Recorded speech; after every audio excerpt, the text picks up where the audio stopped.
Recently, the Minecraft movie came out. If you didn't want to deal with a bunch of 7-year-olds throwing popcorn like it's confetti, I've got you covered. I coughed up the $30 to watch the movie, and here's the entire story in just 15 minutes. Ready, set, go. Our story begins in the real world, where we meet a young boy. Pop quiz time. What's this kid's name? To absolutely no one's surprise, this is Steve. And for some reason, he really wants to be a miner. No, not that kind. Anyway, young Stevie over here is always prevented from going into the mines by this old geriatric guy. Why? I have no idea. If it was the 1800s, this old guy would have been proud. As he grows older, he realizes that he hates the corporate world and yearns for his childhood dreams of mining.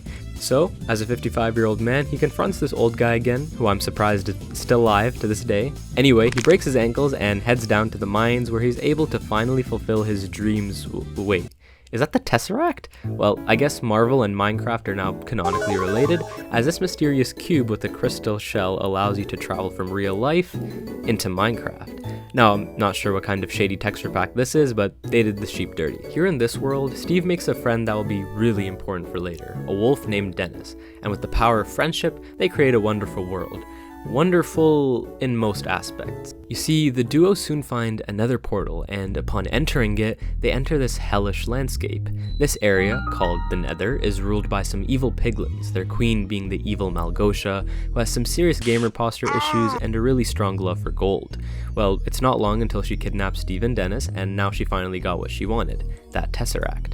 This cube is called the Orb of Dominance, and with it in her hands, she can now open a gateway to the overworld to take all of the gold she wants. As Steve and Dennis attempt to escape, Steve stays behind as a diversion and gives Dennis the orb to escape to the real world. Here, Dennis placed the Tesseract under Steve's bed, stuck for years in an abandoned house in the real world. Speaking of the real world, as years pass, let's introduce the other characters here.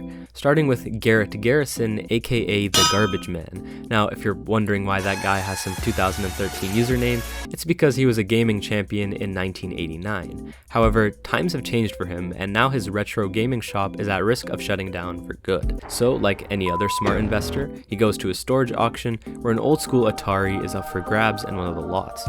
After some pretty sick cameos, Garbage Boy over here ends up winning the auction. However, to his dismay, he got scammed, and the box inside was completely empty. Instead, there's this funny blue box and some other trinkets in here. So, as Garrett is driving home upset, we get introduced to some more characters who are moving to the wonderful town of Chuglas, which is single-handedly the worst name for a city ever.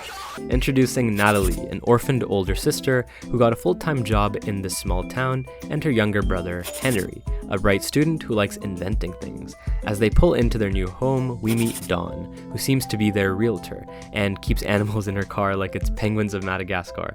In this town of Chuglas, Henry passes by Garrett's shop, where Garrett is starting a mentorship program. Sounds about right in the current landscape.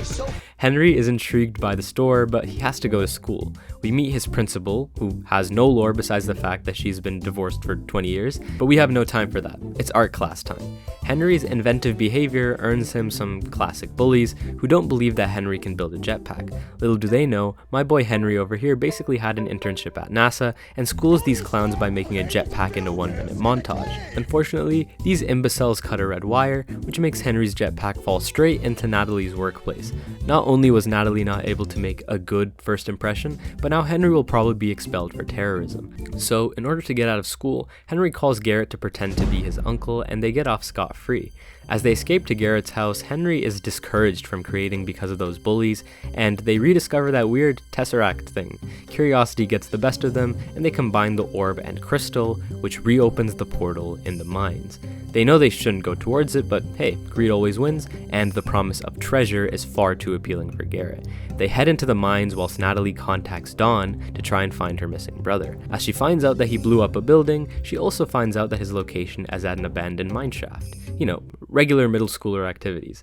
As they all meet up in front of the blue portal, the cube begins sucking them all in, and before you know it, wait, it can't be a trio, hold on. The quartet. The quartet find their way inside of Minecraft.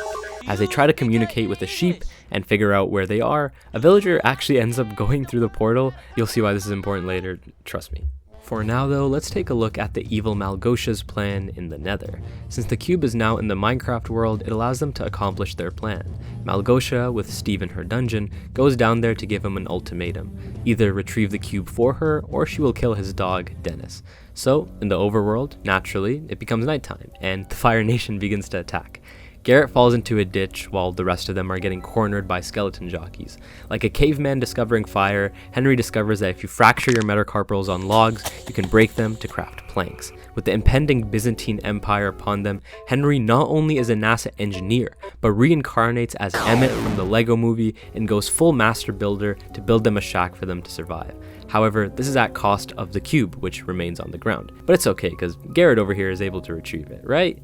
Well, as he picks it up, the crystal shroud around the cube ends up breaking due to an arrow. Great, we can't get back now. But that's no matter right now, we're about to die.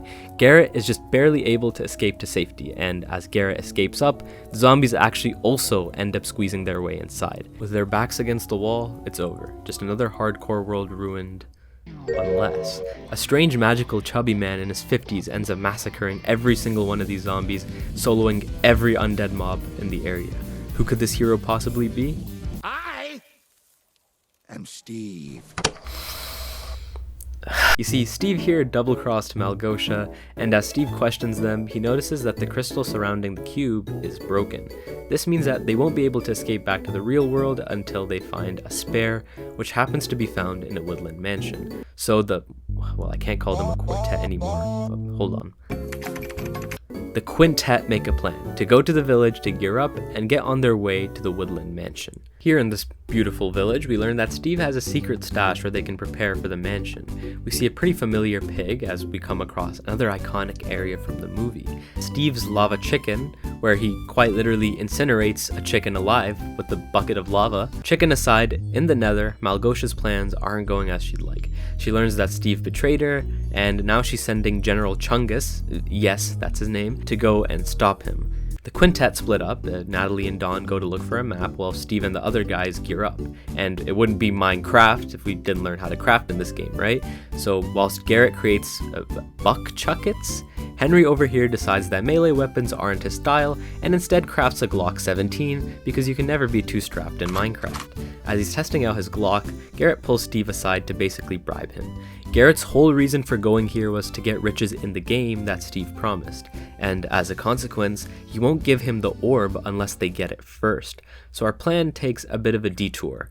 Instead of straight to the mansion, the guys will have to go to a mine first. Before they can get the map though, all chaos breaks loose. Malgosha's goons start attacking the village, and now a brutal war breaks out.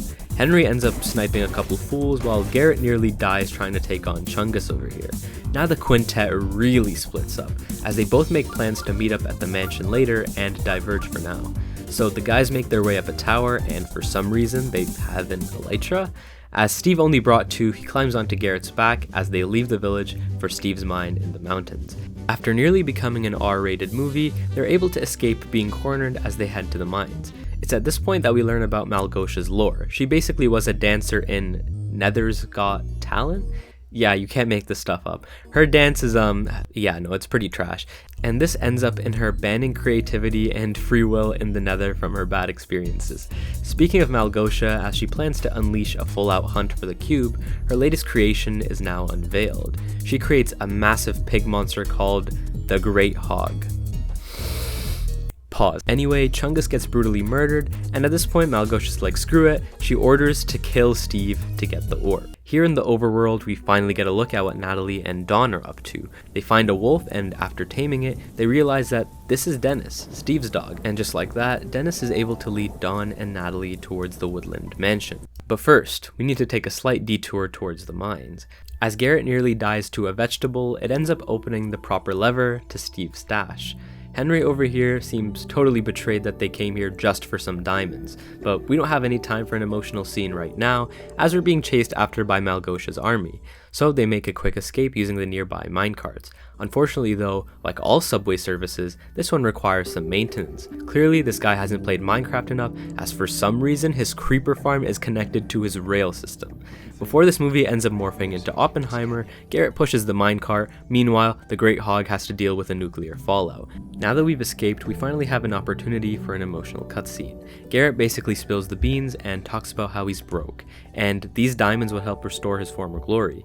Anyway, mushy scene aside, with the woodland mansion in sight, it's time for a game plan. We've got 3 floors. The first floor, absolutely loaded with Vindicators. The second, with Evokers. And the third, with what we're looking for, the loot chamber. This is where the Earth Crystal is. However, it won't be so easy to get in, as Endermen are guarding the area. The plan is this. While Henry builds to the second floor and sneaks into the loot chamber, Steve and Garrett will be on the first floor to distract the company. Sound like a plan? Let's do it. Here we are, 5 nights at Woodland Mansion. As Steve and Garrett break into song and dance for the umpteenth time in this movie, Henry makes his way up and yeah, they saw him. But it's okay, as Henry is able to find the proper door and close it in time before he gets turned into dinner. Meanwhile, as we check in on Steve and Garrett's diversion, it isn't going too well. Apparently we have some underground UFC going on in here, but instead of Khabib vs McGregor, we have a deranged lunatic against a chicken. But not just any chicken.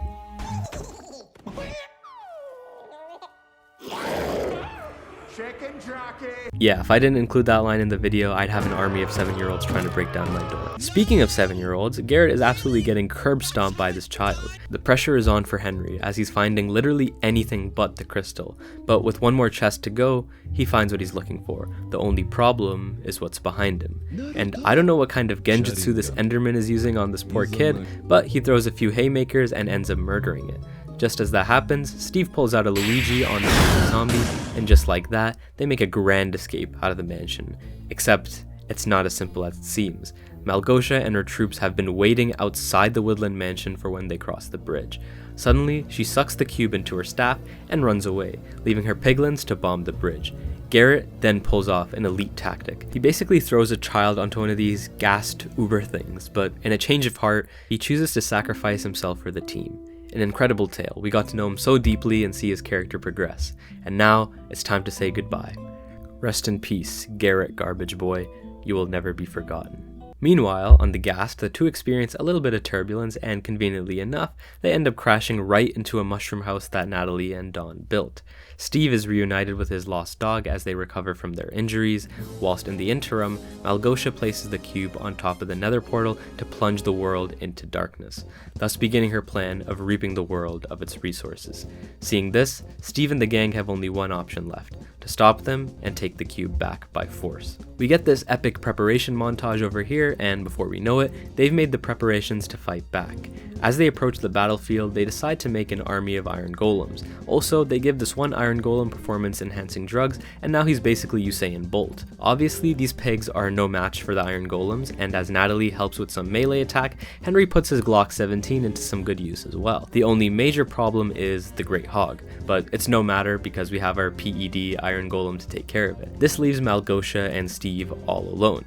Now it's time for an epic 1v1, or at least that's what I would say if Steve didn't immediately eat dirt from miscalculating his jump. So as he narrowly escapes from death, he assaults Malgosia with the power of protein on his side. This entire setup had one reasoning behind it: it simply buys Henry time. This time, Henry loads up his Glock with an Ender Pearl, his goal, the cube at the top of the nether portal. Even as he lands perfectly on top, their distraction isn't enough. The Great Hog has a Glock of his own aimed at Henry, and just like that, he shoots it, and Garrett saves him, somehow. Death? In a kid's movie? You must be insane.